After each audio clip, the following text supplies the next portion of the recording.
What's up, everybody? I'm John Middlekauff. You know what I need you to do.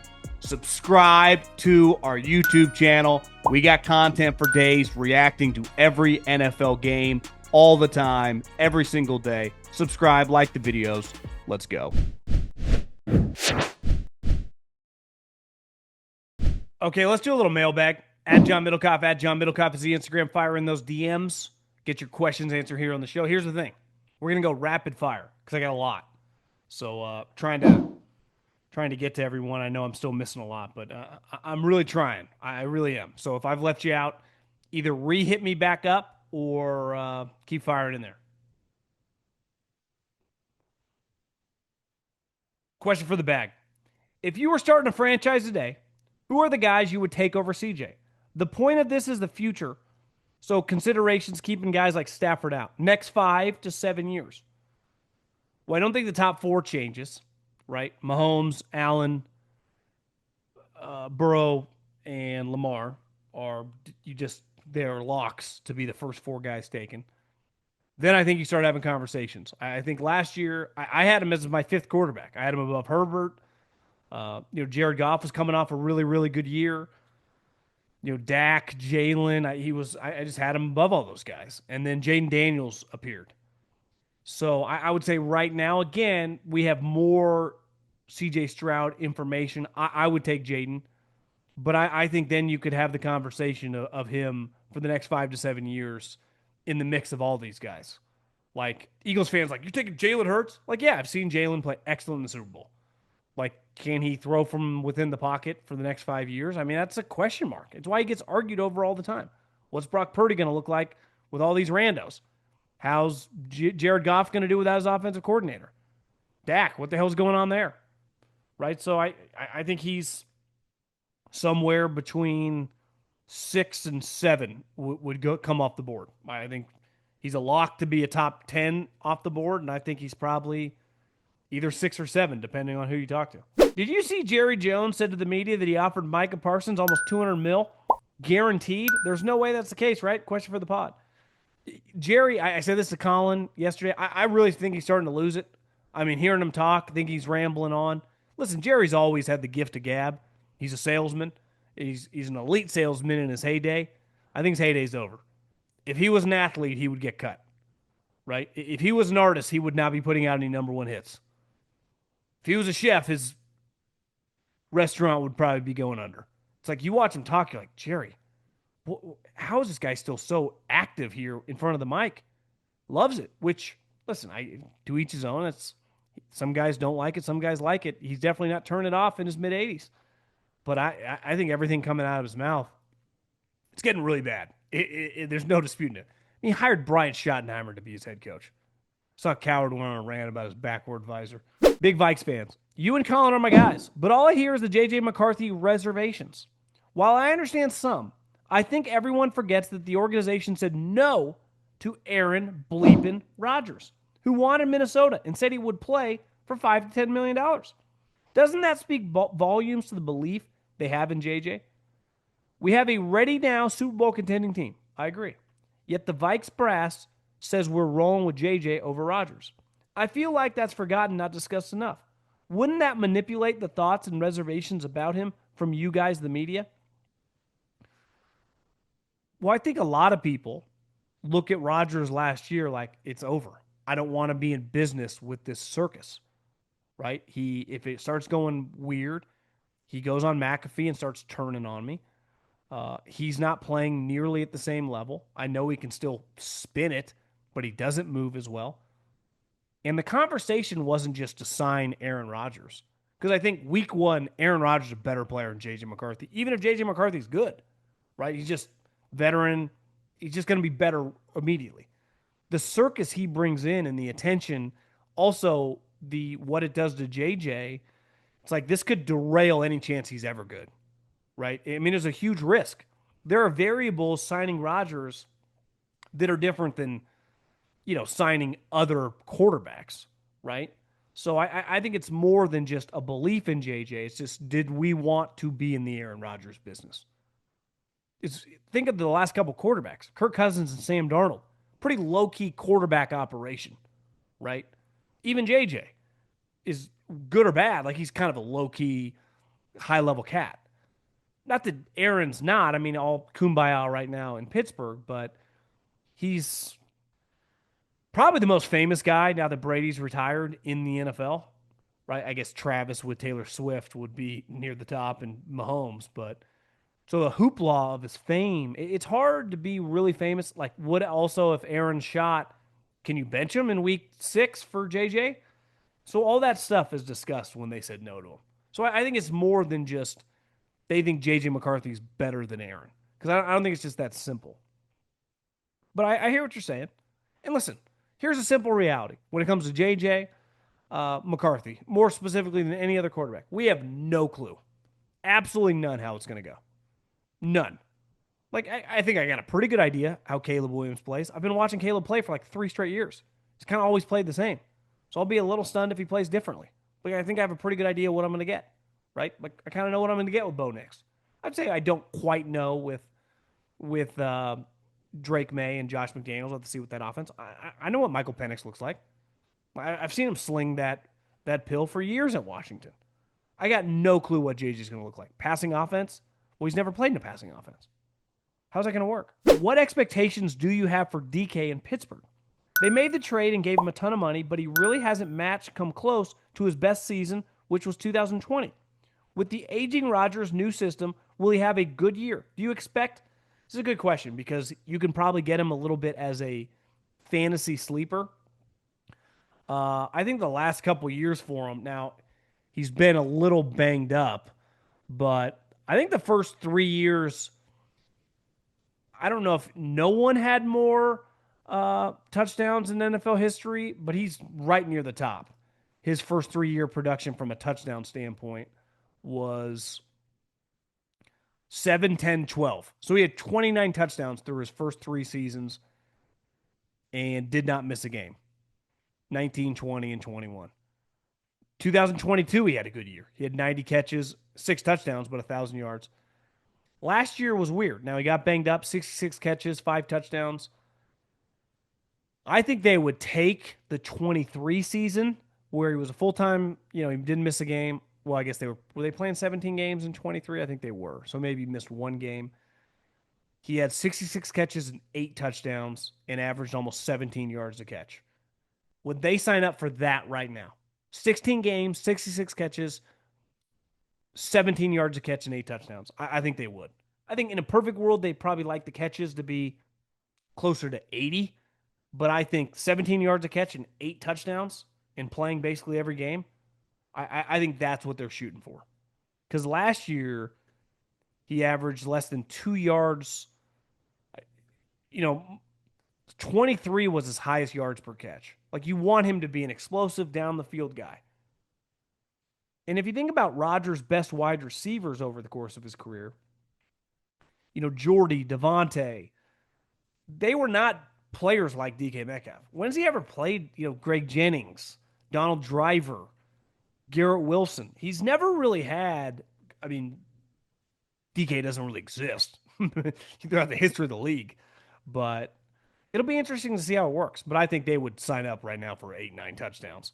Given Trevon Diggs' growing off-the-field issues, like his recent injury from messing around, the $500K fine for not using the Cowboys trainer, and him inserting himself into the Micah Parsons negotiations, what do you think the Cowboys could realistically get in return for him? Well, he signed a huge contract, right? What year are we now? 25? Was that 2 years ago? And then he tore his ACL. I haven't broke down the film because they were so bad last year, but I don't think you're getting a lot for him, given that he makes a lot of money, everything that happened. I think, I don't know. My guess is it's not worth trading him unless he becomes such a big headache. I also think chiming in on Micah Parsons, I don't think the front office cares. They want your teammates to back up your teammates. So like CeeDee Lamb, Dak, those guys supported him. I don't think that's that weird. I think the other stuff with them being mad at him for the leadership stuff, not using the facility in the offseason when they talk to him about leadership, that's on the Cowboys. This guy, you pay this guy, and then did he change? Was he always like this before? I think the Cowboys have just become such a zoo. You got Des Bryant arguing with, it's not the Cowboys' fault necessarily, but Des Bryant inserts himself with the Jerry Jones comments, and then Nicki Minaj starts talking about people beating other people's moms. It's like, what the fuck is going on here? Okay, you don't need to sink a 30-foot putt to score big this weekend. Just fire up the DraftKings Sportsbook and take your shot at the green, the kind with dollar signs. Whether you're a diehard golfer or just in for some Sunday drama, DraftKings has everything you need to make the round a little more exciting. Live bets, prop plays, odds boosts, and plenty more. You new to golf betting? It's really easy. You can take a guy to win outright. You can bet on guys to top 5, to top 10, to top 20. Got a couple names for you. Obviously, odds are subject to change. Tommy Fleetwood had some devastating heartache earlier in the season. Well, on this course in Memphis, you got to drive the ball straight, something Tommy does really well. You can get him at plus 2,200 to win. You get him at plus 360 to top 5 and plus 170 to top 10. Another name I like a lot. He was very good in this tournament last year. Victor Hovland. Remember, smaller fields, the playoff starting, no cuts. Victor Hovland plus 3,500 to win. I love Hovland at top 5 this weekend at plus 500. So take your swing at winning some dough this weekend. Download the DraftKings Sportsbook app and use the code JOHN. That's code JOHN. JOHN. That's my name for new customers to get a bonus of $200 in bonus bets instantly when you bet just $5. Only on DraftKings. The crown is yours. Why is Joe Gibbs never brought up in the discussion of all-time greatest coaches? He won 3 Super Bowls, which is tied for third all-time, with 3 different starting quarterbacks, none of which were Hall of Famers. All the other coaches in this conversation had Hall of Fame quarterbacks. The GOAT coach is certainly up for debate. This is one of those, like, if you wanted to argue, like, how good Mean Joe Green was, or Kenny Stabler, or Bill Russell, or Jerry West, a little before my time. It's hard for me to feel great. Like, how great of a player was Howie Long? I don't know. I never saw him play. My Howie Long experience was the John Travolta, I forget the movie, what it was called, but it was really good. It was in, like, the desert in Grand Canyon. It's a thriller in the action movie in the mid-90s. But that's just like, God, Howie's a pretty good-looking guy. What the hell's that movie called? I'll have to think of it later. My point is, arguing over Joe Gibbs, like, I never watched him coach. So it's hard for me to go, Joe Gibbs versus Chuck Noll versus, I don't know, clearly pretty impressive guy. I mean, went to run NASCAR, has very, very successful teams. But you're right, he never gets talked about. I can't answer that question. As a Giants fan, I can't help but admire the stability of the Green Bay Packers organization and the solid job that LaFleur has done. But do you think the Packers, once again, don't make a deep playoff run, LaFleur might be in danger of gaining the Kyle Shanahan reputation? Creative play caller who can't get over the line. Well, every coach, until they win a Super Bowl, is a guy that can't get it done when it matters most. I mean, no one holds that more right now than Kyle, right? Marty Schottenheimer held it for a long time. Then Andy Reid held it. It went from Marty to Andy to now Kyle. Now, the difference, Marty passed and never won a Super Bowl. Andy didn't just get over the hump. He became a freaking legend. I would bet, now, does it happen in San Francisco? If Kyle's going to coach 20-plus more years, he's going to win a Super Bowl, right? LaFleur still is like, has a little while to go before you get to that point, I would say. But this is a big year for LaFleur. It really is. Kevin O'Connell is often talked about as one of the top OCs. And Brian Flores gets similar praise on the defensive side. But I don't really see it. O'Connell's 0-2 in the playoffs and lost last year's Week 18 game against the Lions with a division on the line. The Vikings were favored in all 3 of those games. His play calling is extremely pass-heavy. His reluctance to run the ball has felt like it's a major hole. On the other side, Flores' defense looks incredible against the average and bad teams. But the moment they face a top offense with a good quarterback, they often get lit up. Just look at how many points they've given up to teams like the Packers, Lions, and Rams, or any of the top-tier teams the last 2 years. I don't see any performances that stand out as impressive defensively. So why do they still get so much credit as one of the best coaching duos in the NFL? Well, 2 years ago, they punked the Niners when the Niners went to the Super Bowl on Monday Night Football. on defense. And Brock Purdy said after, like, I didn't even know what I was looking at. So I think Brian Flores is pretty good. I think he's widely considered. I'd say, as we sit here right now, Vic Fangio gets the universal praise as the best non-head coach defensive coordinator. Mike McDonald, if he was in that situation, would be right there too, right? But he's a head coach, defensive coordinator, but elite defensive minds. I think Flores is easily a top 3 or 4 defensive coordinator in the league. Robert Saleh's probably up there too. I think Dennis Allen's pretty good too. I mean, there are some excellent defensive coordinators, and Flores is elite. I'm with you on Kevin O'Connell. He's an impressive guy. He looks the part, former quarterback, well spoken. I mean, like drawn up in a lab to be a head coach. But I've seen him in the biggest moments not be able to pivot because he's not like the Shanahan tree. He never coached under Kyle, but he kind of, because of McVay, McVay's a lot different than LaFleur, than Kyle, than even Mike McDaniel. Those guys love running the ball. Sean McVay wants to pass. Kevin O'Connell is like Sean. The difference is Sean will pivot in game if he has to. Sean's a great adjuster. I can't remember the Giants game 3 years ago when they lost to fucking Daniel Jones at home. That's a horrendous loss. Last year, to lose the Lions game and to lose the who'd they play? Oh, the Rams game in Arizona. Your offensive line is decimated with injuries. Your quarterback early on looks a little rattled. The easiest way to settle the game down. I understand when you're down 35-7, you're not going to call runs. But early on in the game, you can settle the game down. But former quarterback likes to chuck it, and then everyone's like, oh, it's Sam Darnold's the idiot. No one was critical of Kevin O'Connell last year. I felt like I was the only guy that talks for a living that even brought it up.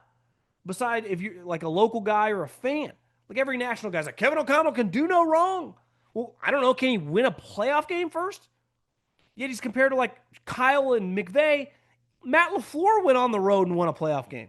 Wake me up when Kevin O'Connell wins a playoff game. He's been favored in, like you said, both the playoff games. 3 years ago, he lost to a 9-8 Giants team that is one of the least talented teams to win a playoff game in recent memory. Because even if you wanted to say that about the Washington Commanders last year, their quarterback was like having one of the great years a rookie's ever had. Daniel Jones threw 15 touchdowns. So I'm with you. Again, I like him. He's a good coach.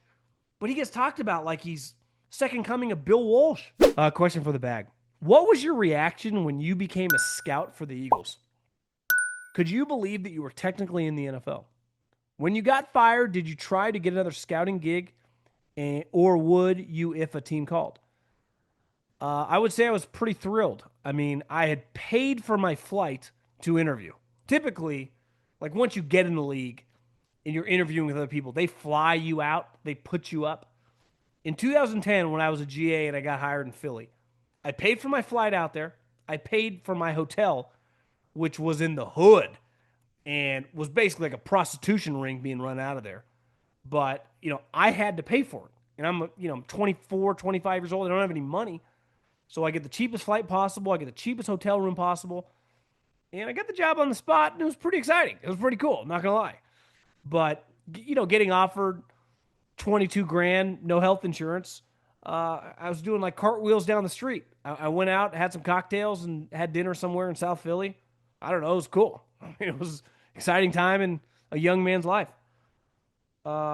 It was really cool. It was awesome for anyone people at Fresno State that helped me get there, my family. It was cool.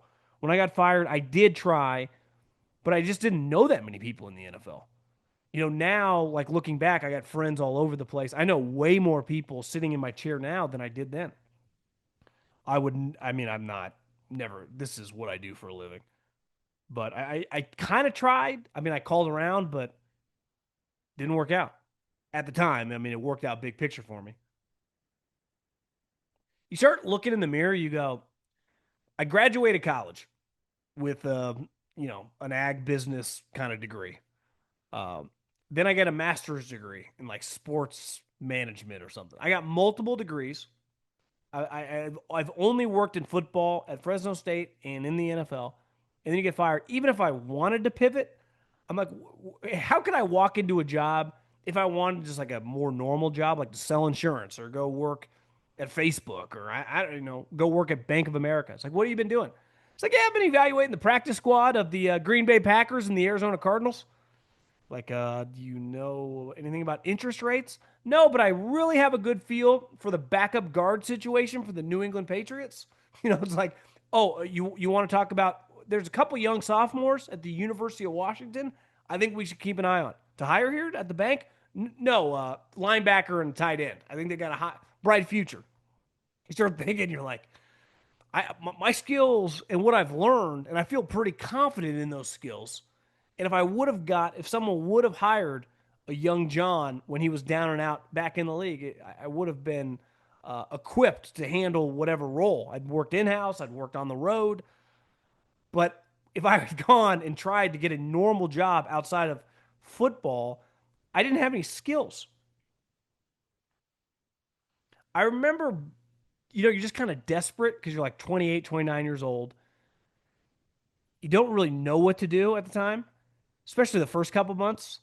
And I started calling. I had met Joe Lacob's son, Kirk, who now is like the assistant GM of the Warriors. And I remember reaching out to him. I'm like, hey, do you guys have any opportunities? I'm like, and looking back, like, what would I have done with the Warriors? Now, granted, if they would have hired me, I would have been part of the dynasty. Maybe I would have been one of the most unique sporting careers. Worked in the NBA, worked in the NFL. He was like, no, we don't really have anything. I don't even know what I would have brought to the table. Hey, you want to talk USC football? But then I just got a job in radio and kind of never looked back. Uh, Sometimes, though, you realize, like, let's say it all ended tomorrow. Like, there's podcasts and sports talk just stopped. And I couldn't do it starting tomorrow, August 5th. I could not do anything under that umbrella. What would I do? I mean, what if I wanted to create a business, if I wanted to go interview places, like what are my skills? Talk football? Like talk. I can sell. I mean, I am essentially a salesman, but like everything I've done has mainly been related to football. Or I could break down like Cam Young's win yesterday on the PGA Tour. Set a record, made $19.1 million before his first win. Tommy Fleetwood will break that record if he ever wins, but he might not. But these are type of conversations that I would have in like, I don't know, some real estate firm. When scouting offensive or defensive linemen, does having a belly or a super jacked play a factor in college or the NFL? Have you ever seen linemen that maybe didn't have the best physique but were super strong, or linemen that were really jacked but easy to move? I think you're way less judgmental if the guy is a good player, what his body type is. If you have a belly, like, a noticeable, you're kind of flabby and you're not a good player or an average player, then you get discriminated against big time. But if you're just good, your body type, some guys naturally are a little more cut up. Some guys are bigger. Some guys just fluctuate. I'd imagine, I'm trying to think like, every guy's body type's a little bit different, but some people need that extra weight to help them anchor. I think if you're a really good player and a good athlete, having a quote unquote belly doesn't matter, especially for an offensive lineman.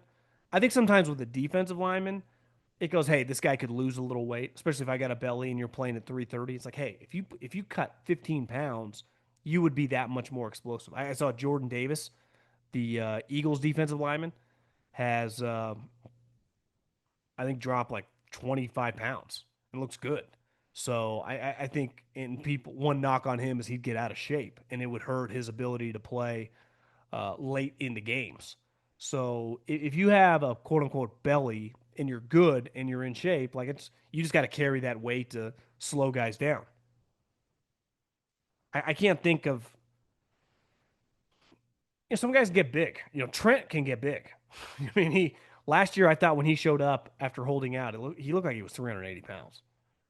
And now he might play at 340 pounds, but like him, like Jason Peters, some of these guys are just such physical freaks. They can be 330, 340 pounds and not look that fat.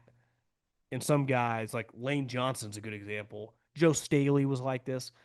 They look way more in shape when they're playing really well than quote unquote fat. But I bet, what's Jason Kelsey retired now? 240? Congrats on the wedding and the baby. Love the show. I wanted to ask, two-part question. Do you watch NFL Red Zone at all during an NFL season? Second question.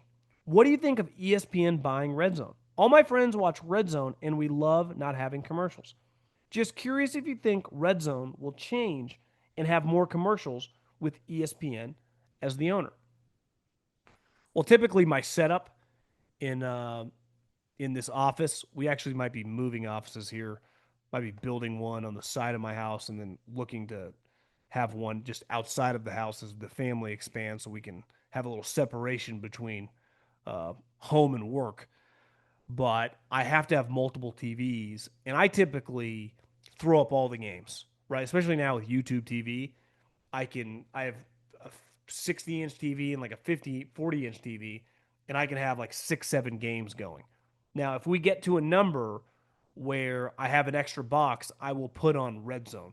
But I don't watch Red Zone like I would if I wasn't doing this. So I try to have all the actual games going on so I can, especially the main ones, but I have the sound, whatever the best or most important game is going on. So I never really have the Red Zone sound on. Now, I aren't there two separate, like DirecTV or the package, their Red Zone, and whatever was on cable's Red Zone? So isn't there Scott Hansen and there's Andrew Siciliano? I feel like I've watched Scott Hansen forever, at least, had him on the box. So yeah, I mean, I'm not against Red Zone at all. I just, for what I do, I can't focus on it as much. What I use it for, because it's usually a little delayed, that if there's a touchdown or a big play, if I'm watching like 6 games at one time, and like the Colts Texans game, and I missed it, then I look over and a minute later, Scott Hansen will throw to Jonathan Taylor going 70 yards, right? I would not be as worried in the short term. Here's the thing: ESPN bought the NFL network, which the NFL wanted out of business, right? The NFL is making so much money from football, they don't want in on the media business. It's not lucrative enough for them to waste their time fucking with. That to me is as simple as it gets when it comes to why they're getting away from it. It wasn't financially worth it for them to be in the media business. But two, they get ownership in ESPN. So if you want to be in business with me as the NFL, even if you purchase something from me, like CBS, ABC, NBC, when they purchase the league's product, play the games, the NFL still tells them what to do. Now, they can't totally tell you how to run your business, but if Roger Goodell and the powers that be, like Scott Hansen running the red zone, he will continue to run the red zone. So my guess is Scott Hansen is at least safe for a little bit. There are some funny memes and stuff going around, like how ESPN will have Kendrick Perkins or Stephen A on there. I wouldn't be that worried at least for a year or two, but yeah, I mean, you never say never when stuff like this happens. I do think you're safe for at least the foreseeable future, because again, the NFL has equity in ESPN now, even though ESPN bought their properties. It's kind of a weird business transaction that still needs like government approval, which I'm sure will get taken care of. What are your 3 top TV series? I would say number 1 of all time is The Sopranos, and I would say 1B is The Wire. I would say those are easily at the top. Uh, a lot of people, I feel not even hipster, but I think it's like you feel like you're smart if you say Mad Men. I'm pro John Hamm, and I watched the majority of the show. I thought it was a little overrated. I would say Breaking Bad again, good. I think some people put it at the near the top of the mountain. It was solid. I think Sopranos and The Wire are just in a completely different level for me. And there's nothing that I've watched, and I watch a lot of TV. Not proud to say I should be reading more, but there's not a major television show over the last 20 plus years, a series that I have not watched. I'm watching a show right now called Hightown on Netflix. We're on season 2. It's really good. I mean, I'm not putting it with The Sopranos or The Wire or anything, but It's it's pretty freaking good. There's another show that I don't what was the show called? This show became pretty toxic because Kevin Spacey got accused of some pretty heinous shit. But one of Netflix's first big hits, House of Cards with Kevin Spacey. They tried that last season when he got canceled and he wasn't in it. The show was a joke. But I'd say the first 3 or 4 seasons of House of Cards were pretty special. I was always a sucker too for Dexter. Maybe it wouldn't age as well. Californication is another sleeper. I love that show back in the day with David Duchovny.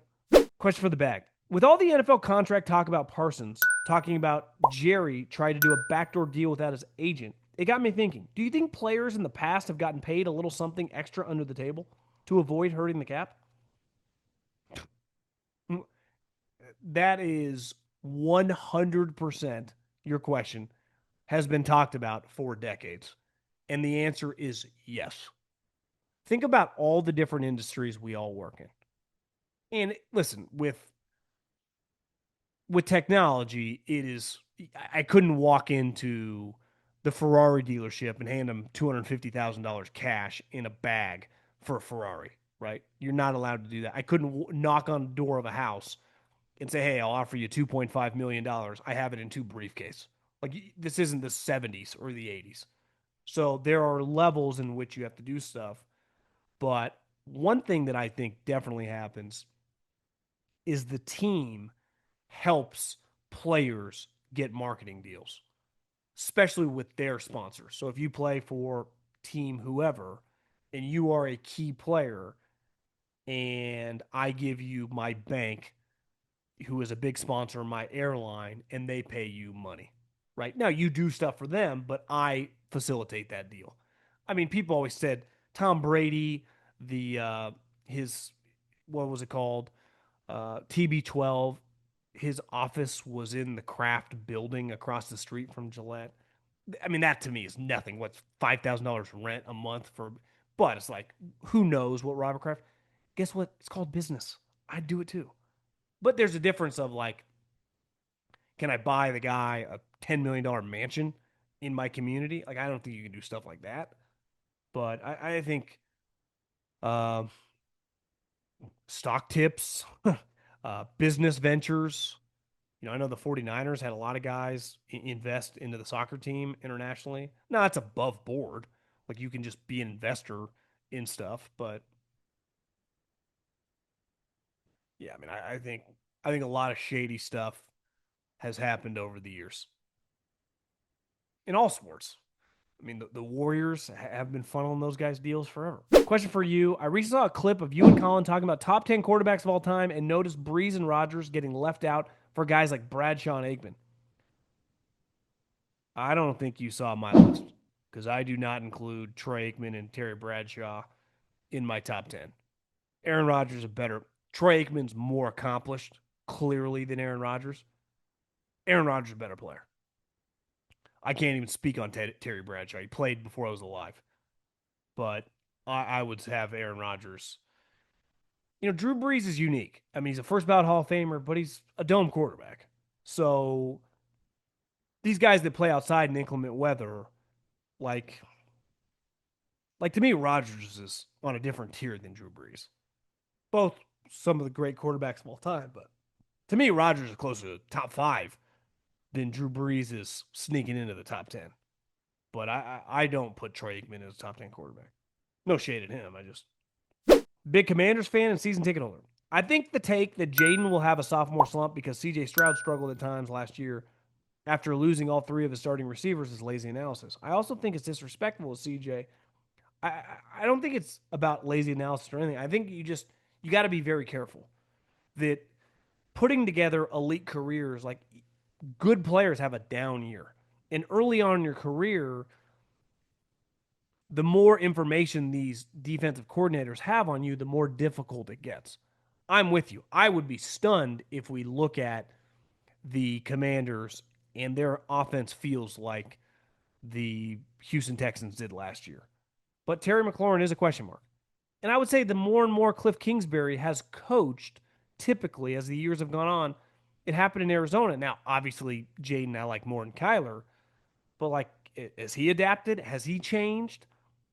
Some of the stuff's out of Jayden's uh, control. Now, when you're that good in the pocket, when you throw that beautiful of a deep ball, when you have that ability to run, yeah, I mean, I don't expect a fall off, but is he more likely to throw 28 touchdowns or 50 touchdowns? Football's hard. We see plenty of all-time quarterbacks finish their careers on different teams. Brady to the Bucks, Peyton to the Broncos. Hypothetically, if you had to place a bet, which of these quarterbacks will end up leaving their current team first, whether it be because the player or the organization decision, who would it be and why?